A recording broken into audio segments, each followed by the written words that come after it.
Welcome back, Bears fans, to another episode of the Chicago Audible Podcast. Thanks for tuning in this week. Over the last 10 days, the Bears have had their rookie minicamp. They've cut some kickers. They signed a new kicker, traded for a new kicker and signed a new linebacker. That's about it. I'm Russell DeWitt, and today I'm joined by my partners in crime, Nicholas Moriano and Brandon Hazlett. Now, without any true news to really discuss this week, we wanted to take this as a moment to revive our audio mailbag, and we're glad we did because you all supplied us with some fantastic questions. Now, but before we get into that mailbag, I just want to share a quick programming note. And starting next week, we're going to begin our annual Countdown to Camp Summer series where we will break down one position a week, priming you on what to expect from and what to watch out for each position in training camp. Last year, we started with special teams and then the defense. So this year, we're going to kind of flip the tables a little bit and begin with the Bears offense.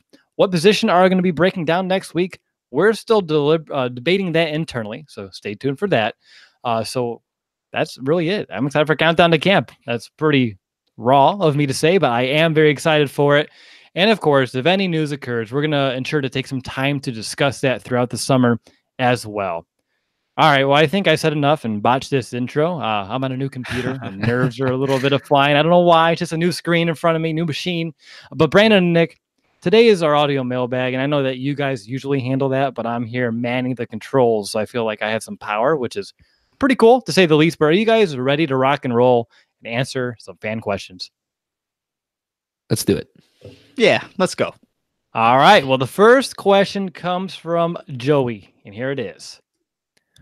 Hey guys, it's Joey. I have a two-part question, if that's all right. My first question is, do you think that Trubisky has earned the right to be the franchise quarterback of the Chicago Bears? And my second question, also about Trubisky, is do you think he has the potential to be the MVP this coming season, not just on the Bears, but for the whole league? Thanks, guys. Wow, two great questions about Mitchell Trubisky entering his third year. Number one, and let's address this first one first. Do we believe that he has earned the right to be the franchise quarterback of the Chicago Bears? And Nick, I'm going to go ahead and hand it to you for this one first. Yeah, I think with that question, has he earned the right? Absolutely. Remember, he sat his first 4 games starting his NFL career behind Mike Glennon, had to really earn himself that spot. And ever since then, the Bears have been in a better place since Mitch Trubisky has taken over. And look, last year, being in a new offense, I think he played well under Matt Nagy. The Bears went 12-4, made it to the playoffs. Does he need to still learn? Absolutely. But he has done nothing to discredit him from being the franchise guy. He leads by example, and his teammates really reflect that. So I think in terms, has he earned the right? Absolutely. Mitch Trubisky is here to stay. It does help when you are the second overall pick in the 2017 NFL draft. The Bears believe in him. I think Chicago believes in him. His teammates believe in him. So he definitely has the right to be the franchise quarterback of the Chicago Bears. I like the word that you use to describe your confidence being absolutely. Because of my notes here for this question, I just have one word, and it literally is absolutely. Like he has. You talked about all the confidence that fans have, the organization has, and I believe this question probably stems from like not rumors, but maybe like the chatter that Trubisky's going to get that extension as soon as he possibly can, given the rules with a rookie contract in that situation. So if Ryan Pace and Matt Nagy are really willing to extend him so soon, then just imagine where their confidence level is in Mitch for not just right now, but what he can be in the immediate and long-term future for this franchise. And of course, he still has room to grow. I mean, you can look out around the league outside of just a few quarterbacks. You can say each and every starter has room to grow one way or another. So for me, when you're looking at Trubisky last year, I can't recall one game where he cost us the game. I remember countless times where he brought us in a position to win a game, and some of his teammates would let him down, whether it be Jordan Howard fumbling at the goal line versus Miami, Cody Parkey missing that overtime kick in Miami, and of course, we know about what happened in the wild card game. So for me, Mitch did what he could do in terms of putting us in a position to win, not losing games by himself. And I can think about our last franchise quarterback, Jay Cutler. I can think of a few games in which he lost us, and I can't really think of the same for Mitchell Trubisky. So for all those reasons, and Nick, you said it best. Absolutely. He has proven to be the franchise guy. B, are you going to play devil's advocate here? Because if so, I'm just going to mute you. I sort of thought about it, but you can't really play devil's advocate with this question because he has earned it. And you could say, well, he didn't sit behind a veteran guy and learn. But when you're drafting number 2 overall, you're kind of given the keys to the car and told not to crash it. And he's sort of done that. But you could say he also technically sat a year in John Fox's offense, which was so stagnant, more run heavy. So he's really just taking that year to get adapted to the NFL, used to the speed of the game, things of that nature, and did a really good job of learning Matt Nagy's offense fast. And we've seen how much he progressed from week 1 all the way to the end of the year in that playoff game. He just improved so much. It's hard to say that he hasn't earned it in 2 years. I'd like to think, being Mr. Patient, you need a couple more years to earn that kind of stuff, but I think that he's definitely put in his time and he's still got a lot more to learn. Like you guys were saying, there's so much more to the offense because it takes a few years to learn Matt Nagy's system. But he's just overall posed, always says the right things, always keeps his head in the game, is always a positive leader. And that's something that you look for, especially in your franchise quarterback. So he does all the right things. And I could definitely say that I think he's earned this one. All right. So we're all in agreement here. Now let's take it to the next level. MVP, not just of the Bears, but the entire NFL. And I'll begin this one because honestly, I don't think it's entirely off base because I can envision a world where he could end up being the MVP. I mean, do I really foresee that being the case? No, but obviously we would all like to be proved wrong there. But if he wants to be the MVP or would become the MVP, that would require a flawless year from him. And honestly, even if it doesn't happen next season, if he can take another huge step forward in year 3 and proves that he's continuing to develop, refine his game, master the system, year 4, year 5, I mean, it's with all this offensive talent that's starting to surround him, it's a possibility. And obviously the competition in the league is very serious. He was outside the top 10 in quarterbacks last year, but if everything clicks, again, maybe he doesn't become an MVP, but maybe this year the goal should be to be considered as a top 10, maybe a top 5 sort of guy. And that thinks, at least to me, that would be pretty acceptable as well. So MVP, is it likely? No. Is it really something to strive for? No. I mean, I don't think his season's not going to determine on that by whatsoever. But can it happen? Technically, yeah. I mean, it could. He can blow up this year. He's shown the poise. He's shown the potential. If everything clicks, it's possible. Not real likely, but possible. What about you, Nick? I think saying Mitch Trubisky MVP 2019, I think it's a little bit of a stretch. I don't see him putting up Mahomes-like numbers, throwing 50 touchdowns. Not a lot of guys do that. The second most touchdowns last year was Andrew Luck with 39. So you see the huge jump he would even have to make statistically just in touchdowns to even get to where Mahomes was. And not to say that you have to get 50 touchdowns each year to be the MVP. That's not accurate. But I just don't see Mitch putting up those kinds of numbers. Do I expect him to definitely progress in year 2 of Matt Nagy's system? Absolutely. But a Bears quarterback as an MVP, that just doesn't sound right, to be completely honest. Only one Bears player has won the MVP since the award was given out since 1975, and that's Walter Payton, arguably one of the greatest players to ever play the game, obviously the best running back. So to say Mitch Trubisky is going to be the MVP, I don't know. Definitely not next year. For me, it would be a great goal to strive for, to always want to get better each and every season. And like I said, he'll get better. I just don't see an MVP though. Right. Yeah. What about you, B? I'll play a little devil's advocate here. I'm not even sure that he will be MVP of the Bears in 2019 because Khalil Mack's a pretty darn good player. So I think that it's a little bit of a stretch to say he'd even be MVP of the Bears, but I think, Will, you hit it pretty much right on. If he could strive to be a top 10 quarterback in the league, then I'd say that that's right about an expectation or a realistic goal that he could set for himself this year. So I don't necessarily see him being MVP of the Bears or the league. I think Tom Brady and Drew Brees and some of the other guys kind of have to move on before we can throw Trubisky in that discussion. Needs a little bit more time to season.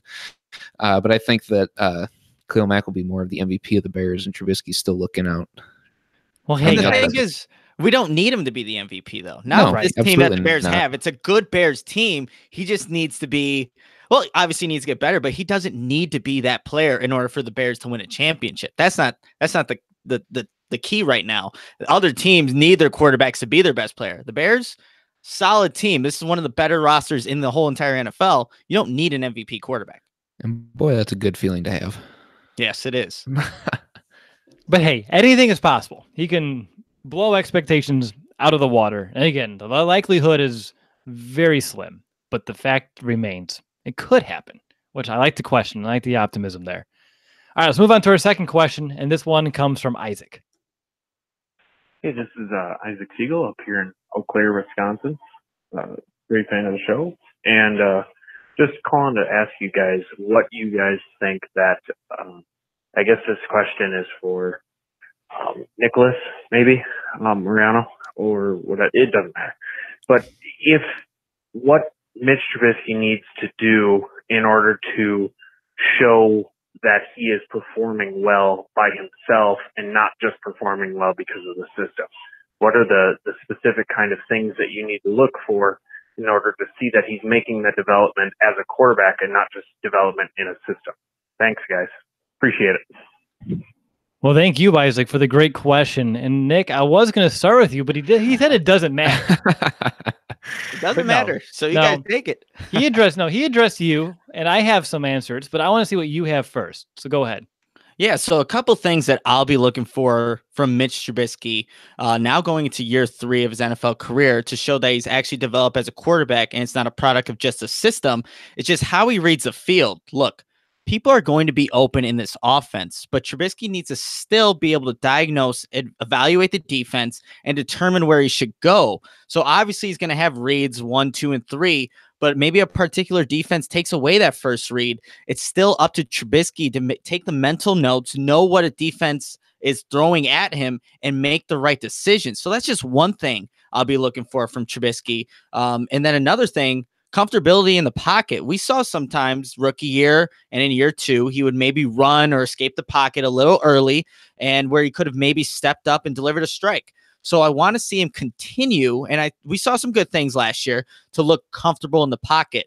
Then the last thing for me to show that he's actually developing as a quarterback is just working on those mechanics with him being comfortable, or if he's in distress with the pressure coming at him, just work on the mechanics. There were times where he would have a stiff leg as he's throwing. That's going to throw a ball off, whether it's high or low or just inaccurate in general. So I want to see him be able to work on those mechanics throughout the process of a play, whether or not he's being rushed or if he just has a clean pocket, be able to deliver an accurate throw, keep the offense on the field. So those are just 3 things in particular I'm going to be looking for, just to show that Mitch Trubisky is developed from that rookie season where we know with John Fox, it wasn't as we didn't see as much, but to year 3, we're going to see this growth as a quarterback. The fact that I've heard John Fox's name twice in this show and we're over a year removed, guys, I swear. It's a whole different world now. Let's live in it. But no, for real, Nick, good stuff there on Mitch. I have a few things that I think complement yours pretty well. Number one, I'd like to see Mitch have a better understanding of what the defense is doing pre-snap, making the adjustments at the line, and turn those into successes. And of course, like you mentioned, going through those reads, finding the right receiver with a little bit more relative ease.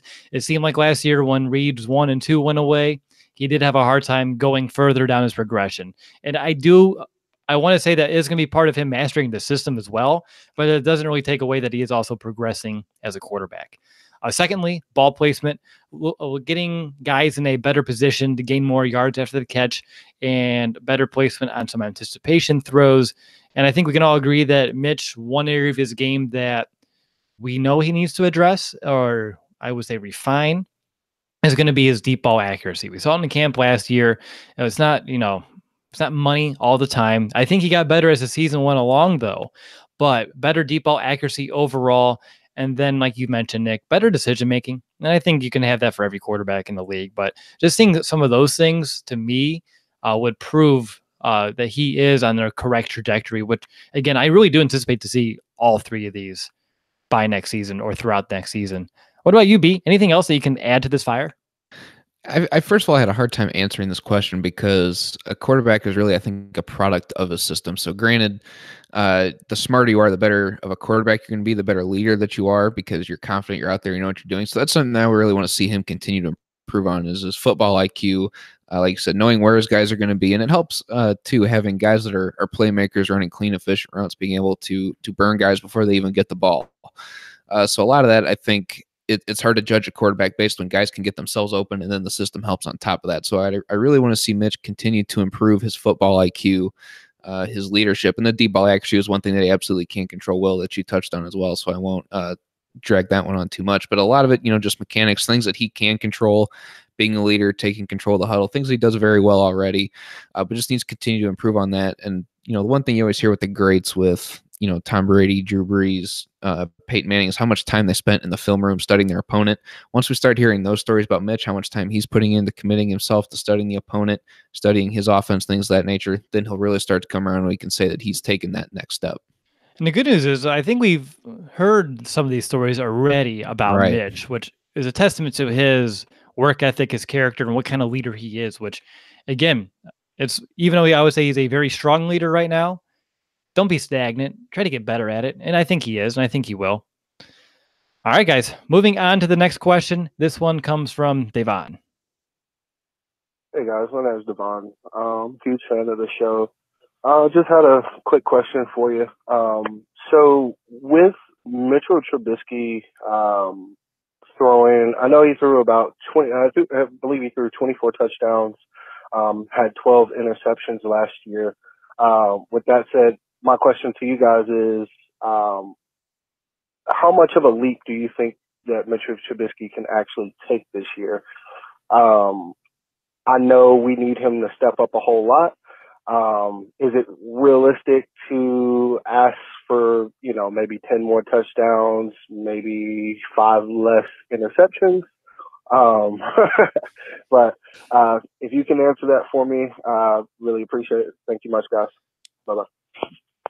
All right, so far it is the Mitchell Trubisky show on the audio mailbag, but I promise we have some other topics coming our way here. But this is a good question, and I do believe we're getting a little ahead of ourselves here because we do tend to kind of keep these projections for our countdown to camp shows. But I think we should at least entertain Devon here. And Nick, I'd be curious for you to kind of kick this one off because I don't know why. I just feel like you would be a good guy to do it.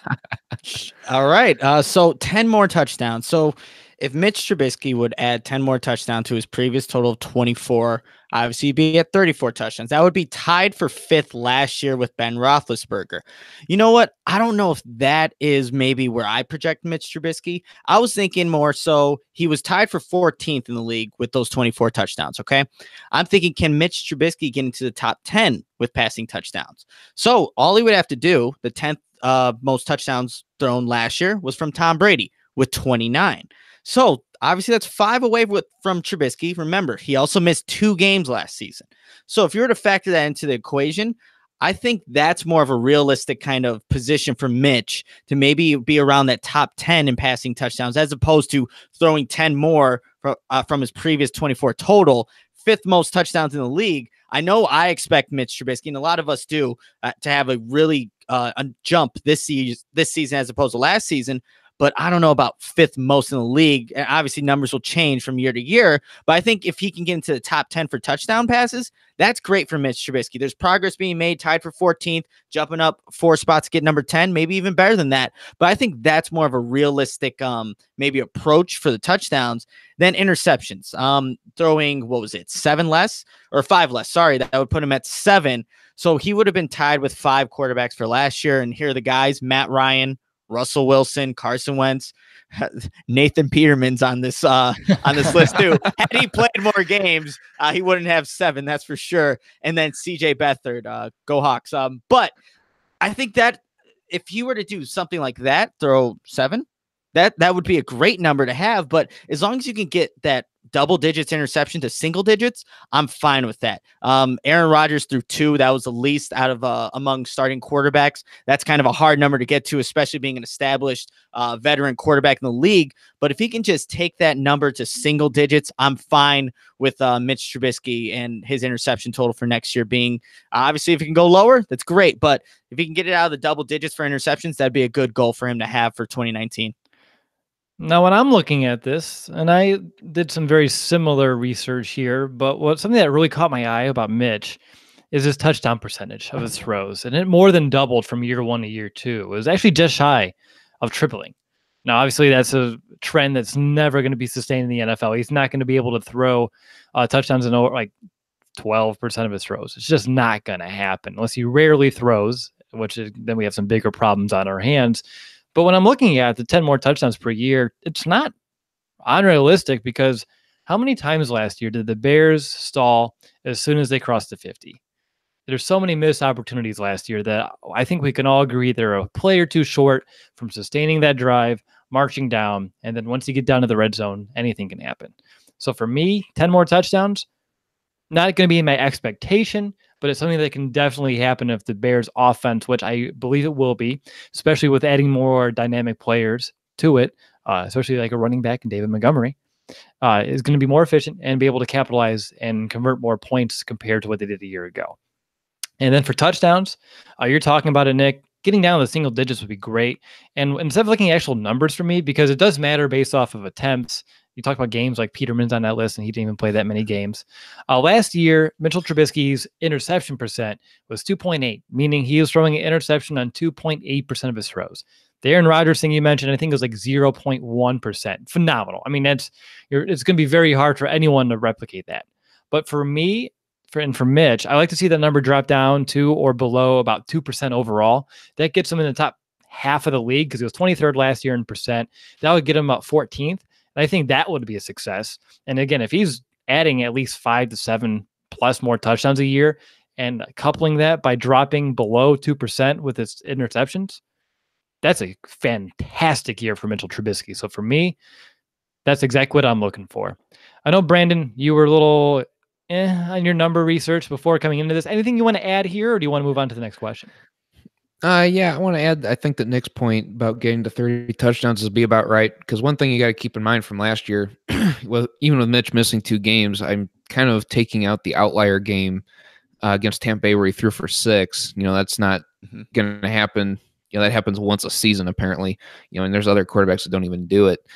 So you take away a couple of those and put it with the rest of the average touchdowns that he throws, between, I'll say 2 roughly a game, just kind of roughly looking at his stat list. That puts you at about 32. So I think if he averages 2 touchdowns a game, that gets you 32 for the year. So I think 30 sounds about right. And then also, again, with the single digit interceptions for the year sounds just about right as well. The issue with that is with Will, you talked about adding like a David Montgomery, adding like a Ridley to this offense to be able to fill the 4th wide receiver spot, more dynamic players. We can tell that this offense is going to be more pass heavy. So with more attempts, adds to the probability of him throwing more interceptions. And I don't think he's going to exceed 12 interceptions this year. I think that he's going to, like I said earlier, he's going to grow, be a better leader, be able to pick up his progressions, learn defenses a little bit better still. And he'll be able to find his guys in the offense and be able to get guys open. So I don't see him exceeding 12, but the probability of him throwing more interceptions goes up with it being a more pass happy offense. So I'm going to hover around 12 interceptions still. All right.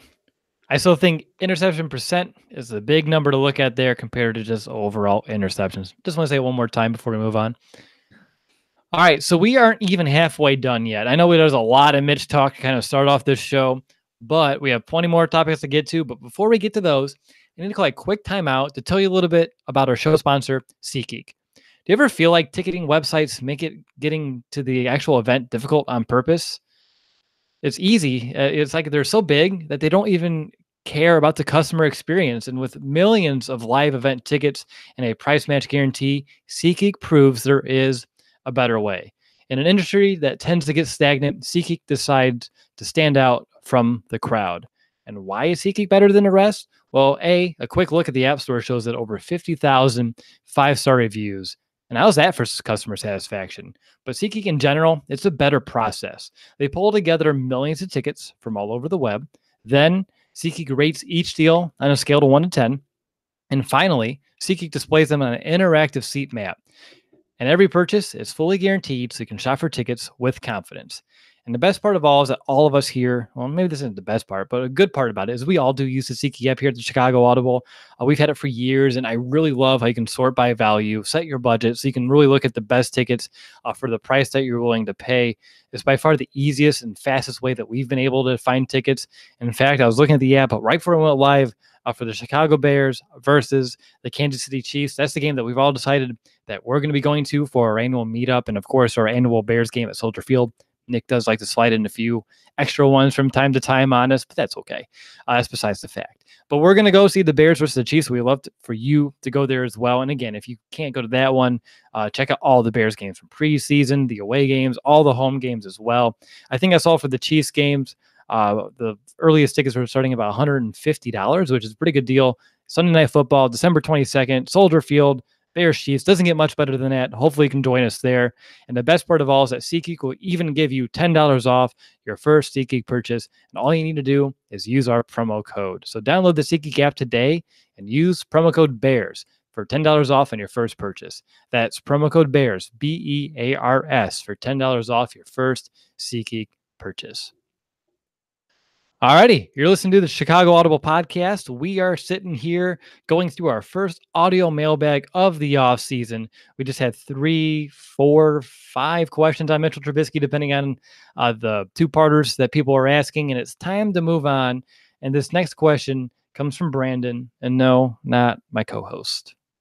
Hi, my name is Brandon Viato. I listen to you guys a lot. I like what you guys do, but I have 2 questions. So my first question is, David Montgomery, do you think he's going to have a starting role right away, or do you think he's going to kind of just ride along and then slowly get started, kind of like, and get his opportunities like Kareem Hunt did for injuries or whatnot? And then my second question is, do you think Ridley is going to take a roster spot and make Javon Wynn go back on the practice squad or whatnot? Thanks. Good questions there from Brandon. Apparently it sounded like from a racetrack, if I can hear the background correctly. So both on our rookies here. Actually, our first 2 picks, Montgomery and Ridley. So Brandon, going over to you, David Montgomery, do you see him kind of being the starting back right away? How do you kind of approach this? Well, I'm taking Tariq Cohen out of the option to be a starter because he's such a wild card. We've seen him line up in multiple different positions, so I'm not really counting him as a potential starter. So that really leaves David Montgomery and Mike Davis. And I think that the edge ultimately is going to come down to David Montgomery. Just the way that he plays, he's just so slippery. He's broken so many tackles. You guys have watched all the tape already. Just an explosive player, a playmaker guy that I think is needed for this Matt Nagy offense coming out of the backfield. Jordan Howard was that banger between the tackles.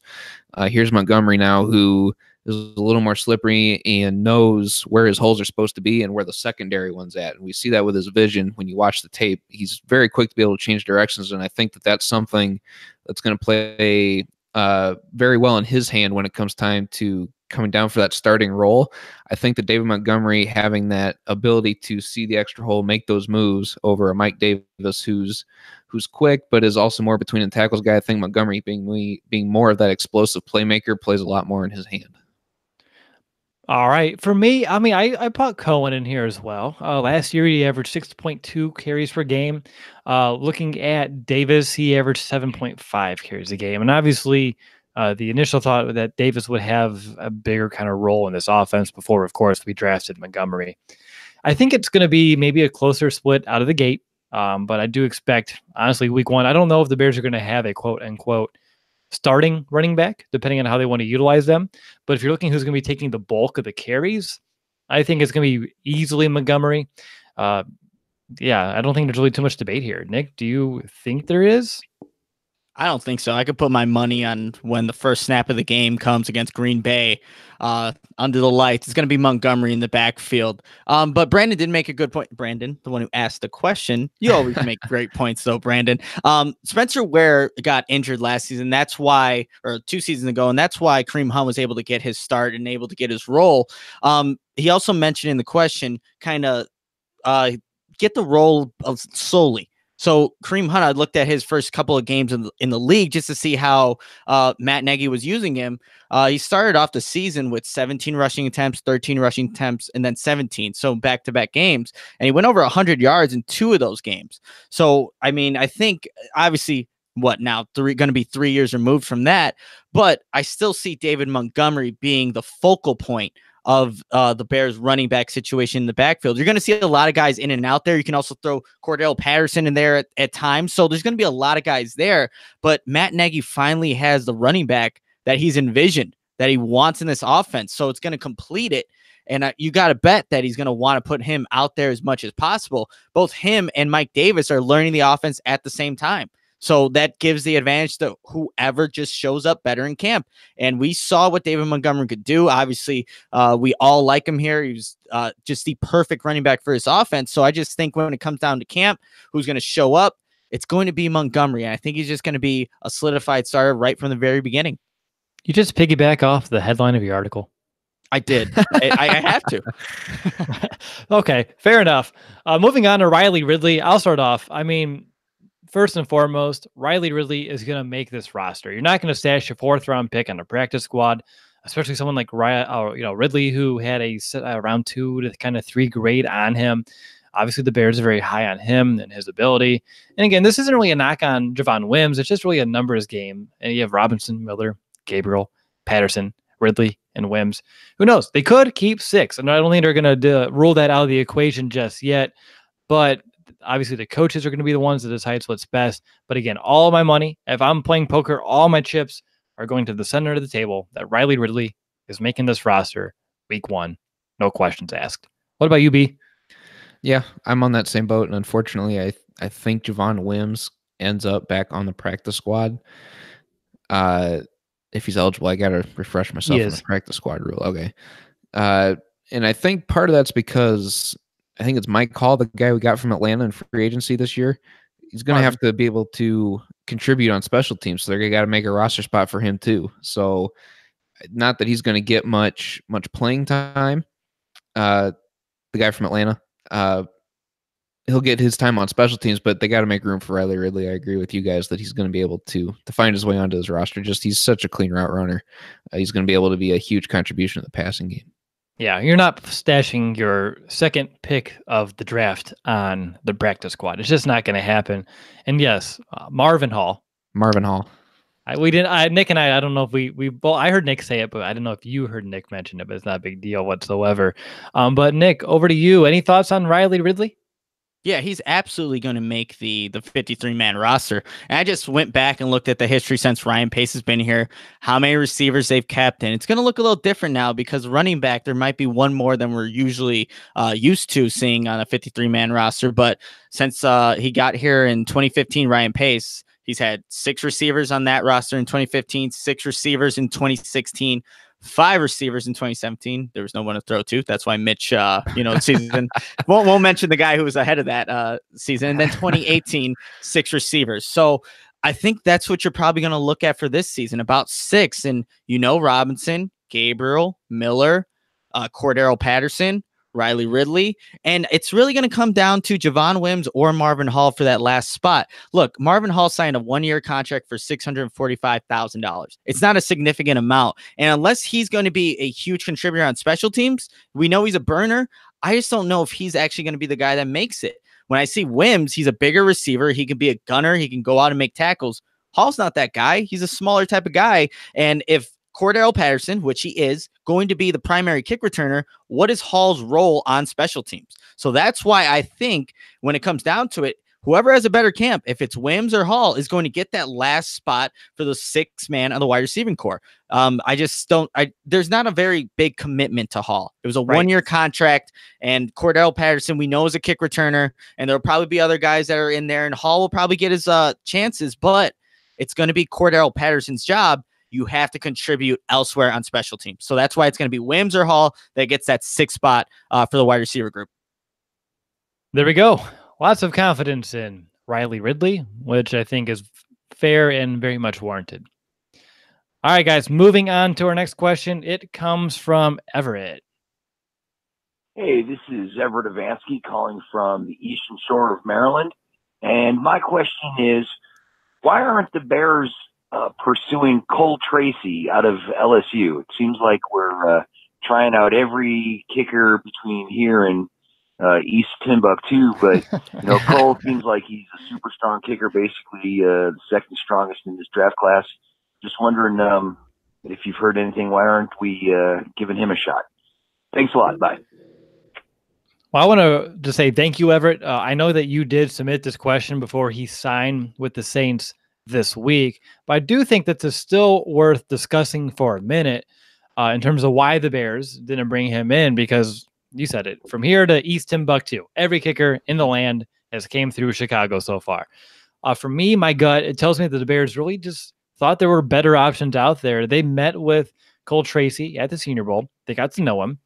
I know that his leg strength is average, and perhaps they are prioritizing leg strength more right now, or is there a high priority on that leg strength?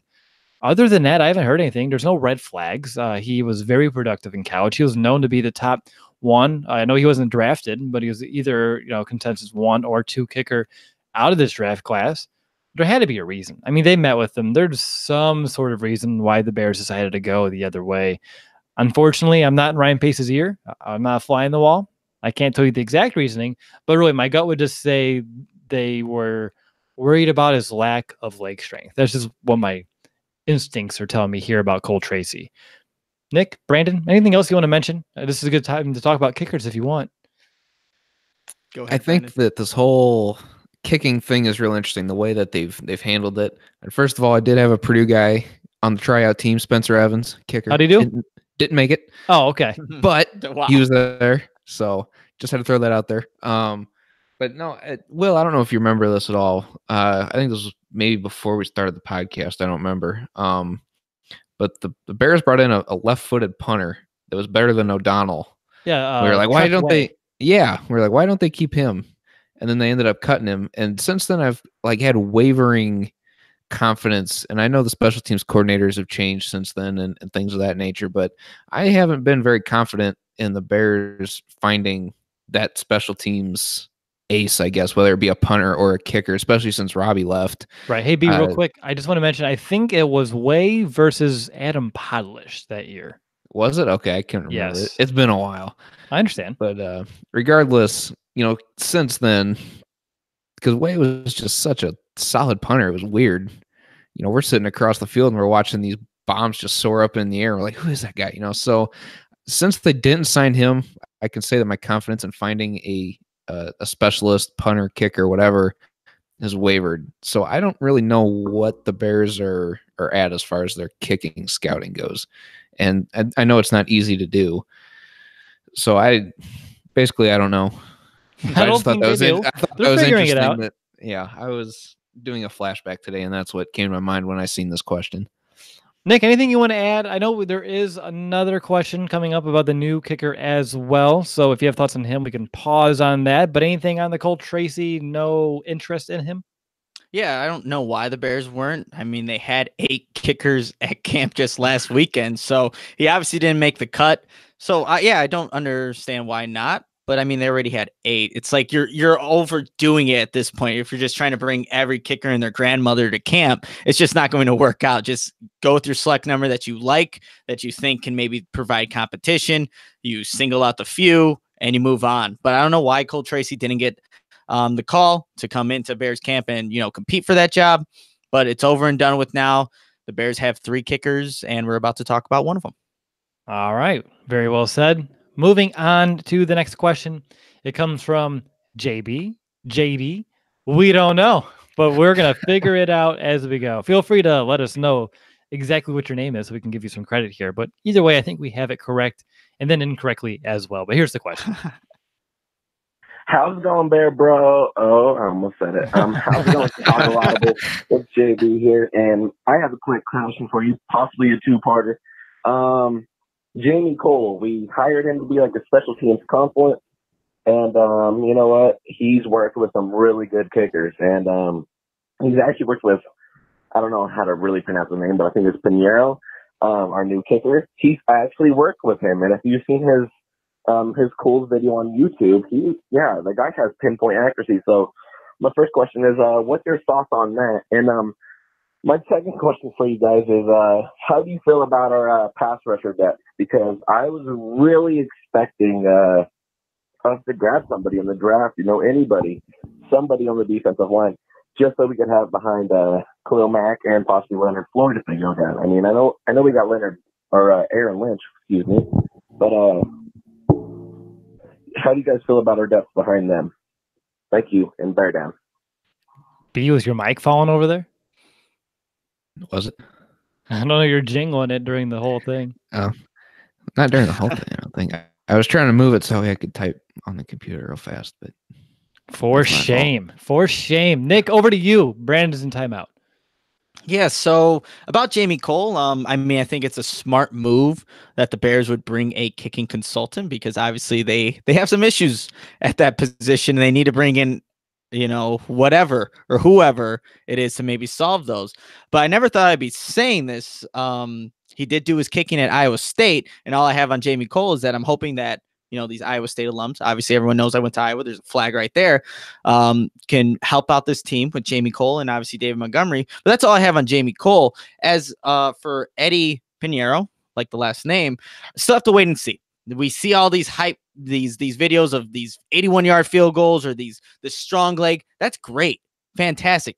No one's going to be attempting an 81-yard field goal in any game at any moment ever. It's just not possible. The trajectory that you have to kick it at, really low, susceptible to a block, just not going to happen. But he did have success at Florida, which is why a lot of Bears fans, I think, are, optimistic about Pinheiro maybe being the guy to just solve these issues that the Bears have had. I mean, he set a record for accuracy in 2 seasons at Florida, making 38 of 43 field goals. He made 29 of his last 30 field goals at Florida. Just a little extra background on why he's now on the Bears. He was placed on IR after a groin injury last season, and now the Bears obviously make that trade to bring him here for it was a conditional 7th round pick in 2021. And if anyone's mad about that, come on. A 7th round conditional pick in 2021. Just stop. But again, I think that Pinheiro, a guy that a lot of people have hope in, and I might as well bring this up. Kay Adams, she posted a video on Pinheiro. She did a profile on him about a year ago saying this is a guy that you might have to watch out for. Some background information. Pinheiro didn't attempt a field goal in high school. He was actually a soccer star, and he actually turned down a scholarship from Nick Saban. This guy, it takes a lot of confidence to do that. Let's just say that. Mm-hmm. But Kay Adams, she tweeted, "Hey, Chicago, meet your new kicker, the kid who said no thanks to Nick Saban." I replied, "Hopefully," and this is on Twitter, "hopefully he could be the solution to the Bears' kicking woes." And she sounds confident. You bet your doinks he is. So hopefully Pinheiro is the guy that can just solve this kicking situation. But like I said, I have to wait and see. All these 81-yard field goals and these, things that won't happen in a game. Great. Let's see when the pressure's on, you're under the lights. Can you make the kick? Yeah, good stuff there, Nick. I mean, for me, if the new consultant worked with him in the past, Pinheiro, and obviously had a strong enough opinion to persuade the front office and the coaching staff to make this trade, how can that not excite you as a Bears fan? I know that he's not a lock, but the familiarity that he has with Cole's going to help, and all he has to do is beat the other guys at camp. So really, for me, it's one of those things where Ryan Pace says they're going to leave no stone go unturned. This is another proof of that, more evidence for it. And I just like adding in a new leg after making some cuts after minicamp, some fresh blood, keep the other guys on their toes as well. So who knows who's going to end up winning? I hope they bring all the kickers to camp. Let's bring them all to training camp. We'll have a spectacle. It's going to be a great time to do it. But Brandon, I know that you kind of already put in your 2 cents on the kicking situation as a whole. And for time purposes, I think starting you with your confidence in pass rush depth would be perfect. I'm skeptical. I mean, Aaron Lynch, we know what he can do. He was a surprise last year, which is really nice. Brings a lot of power, brings a lot of energy when he's healthy. But that being said, now we're putting a lot of weight on Isaiah Irving and Kylie Fitz as far as their progression goes. And Isaiah Irving, he's shown flashes in training camp and in preseason. And same with Kylie Fitz as well in the 1 year that we've seen him so far. But I think there's a lot of weight, a lot of pressure riding on those 2 guys, and I think that's good for them. Sometimes you need that little bit of stress to be able to elevate and bump your game up, put a little bit of pressure on. But at the same time, they've got to be able to perform when their number is called on. And granted, these are just going to be rotational guys, so they're not going to see a whole lot of the field. But my confidence level right now, like I said, it's kind of skeptical because they haven't shown us yet what they can do as far as a pass rushing standpoint. So I'm a little nervous myself. Yeah, I'm in the concern category. I mean, we've talked about it all off season. We've had edge as one of the bigger needs for the Bears. as what we have, I am intrigued to see with the undrafted free agent, the edge rusher out of Canada, Matthew Betts, what he's going to bring to the table. Steve and I, we talked about his measurables and potential on that UDFA recap show. But still, he's not guaranteed really to help the position this year. The good news is, and I'm going to say good news, but it's kind of lightly, we do have the same unit from last year: Mac, Floyd, Lynch, Irving, Fitz. The only difference is no Sam Acho, and he was hurt most of last season. So it's not like we're in terrible shape. I think we can all just agree that we thought there was going to be some better depth at the position by this point. So we just have those questions that we've been asking for about a year. I know, can Kylie Fitz make a jump? Potentially. I still have some doubts. Can Isaiah Irving do the same? Again, not overly optimistic.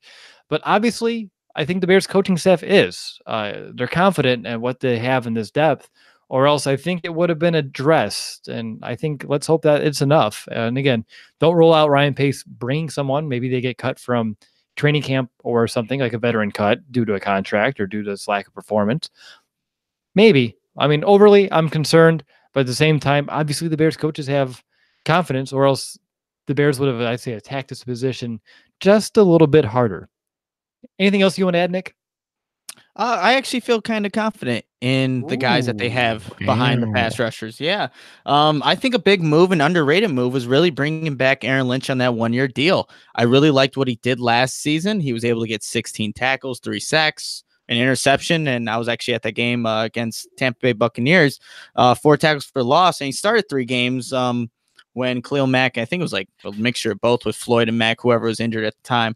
But it's encouraging that he's back, and you have young guys in Isaiah Irving, only 24 years old. Aaron Lynch is still young himself, 26, and Kylie Fitz, 24. So these guys still have room to grow, and I think the big thing here too, it's going to be a very important year for Leonard Floyd, especially since the Bears pick up that 5th-year option. He's going to have to ball out, and he's hopefully, knock on wood here, doesn't have any kind of injuries with his hand, because that really slowed him down in the beginning. So I think if you have these two really playing their game, and you have the other guys, the younger guys, come in on, obvious passing down situations, that's going to prove exponential for them to have success. So I'm all right with the depth. I know we all expected them to bring somebody in, but I think underrated move, really bringing back Lynch, and let's see these 2 young guys in Irving and Kylie Fitz continue to grow. They've shown some flashes, and then they've showed some times where, yes, you're young. You need to learn and develop from, especially the veterans that are in front of you. So I'm all right with it. Hopefully the starters stay, relatively healthy for the 2019 season, but I'm all right with the depth. Well, yeah, hopefully everything pans out exactly how you just ended that. All right, one last question, and it comes from Christian. Hey guys, this is Christian from Indiana. I had a 2-part question. The first one being, what kind of numbers do you think Mitch will have this year in order to make it seem like he has had a good season? So passing yards, touchdown to interception ratio, and then maybe rushing touchdowns. And then for my second question, I wanted to know if you guys believe that Duke Shelley will take over the nickel position. I think I would like that. I think every Bears fan would like that, but I was wondering what you guys thought. Thank you, and bear down. All right. Well, I think we can all agree that we've answered the Mitch question. I don't think we need to rehash that one. Christian, if you did miss it by chance, check out the top of the show. It was the Mitchell Trubisky half hour there with the first questions before we broke off to the second half here of the show.